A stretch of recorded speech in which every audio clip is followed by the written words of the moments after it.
All research is me search. Have you heard that quote before? I'm guessing you haven't, and it actually predates the selfie or millennial generation, as I like to call it. However, what it actually means is that you as a researcher are in some way invested in the research process, to the point where you're trying to figure something out not only about a given topic, but about yourself.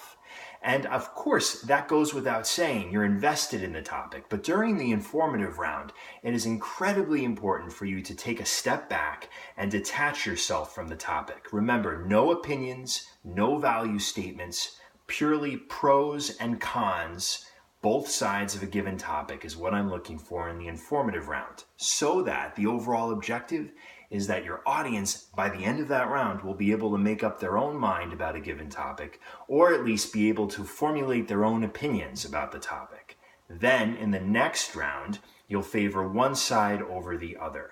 And of course, your opinion will obviously come out during that round. So I'm hoping the distinction between those two treatments of a given speech topic makes sense to you. If it doesn't, please don't hesitate one iota of a second to reach out to me so that I can help you clarify the difference between an informative and a persuasive treatment of a speech topic. Some of you may think, oh, he's harping on this, it's becoming boring.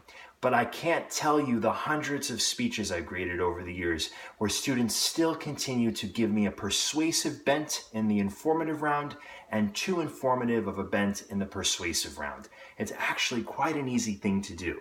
So it's very important to check yourself and to have someone else give you feedback on what it is you think you're delivering in the way of content.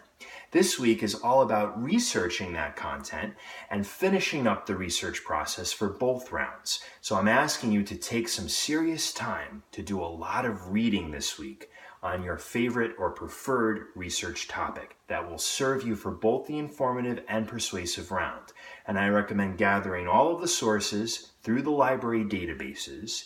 Journal articles and book chapters will weigh more heavily, of course, in the evaluation process than will popular articles such as the New York Times, People Magazine, anything of the sort, right? Or trade press articles like Billboard, Variety, etc. Those are important to incorporate into the research process, but they ultimately will not count as much as journal articles and book chapters, which come from books, of course. But why is that? Well, journal articles and book chapters, when you go through the library database, you'll see that many of them, not all of them, but many of them, are peer-reviewed.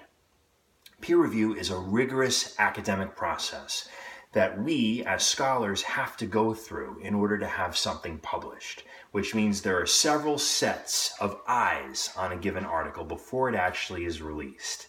And that means the ultimate product is essentially a gold standard, which means that you can put a lot of trust or faith in the results or in the final evaluation of evidence that gets heard or published in an academic setting.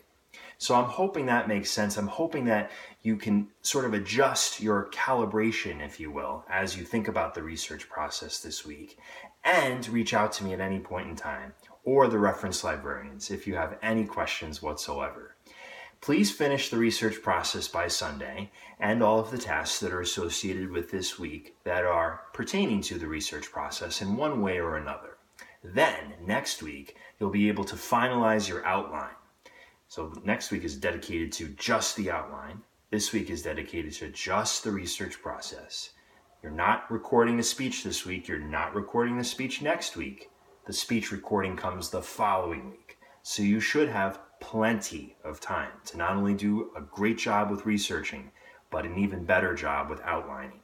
And when you read the outlining chapters next week, it'll become quite clear to you why outlining is so crucial to the public speaking process. So I'm hoping my map makes sense for this week and next week to you. And of course, if it doesn't, I'm happy to clarify anything at any point in time. So please reach out to me with any questions or comments. Welcome to week 5.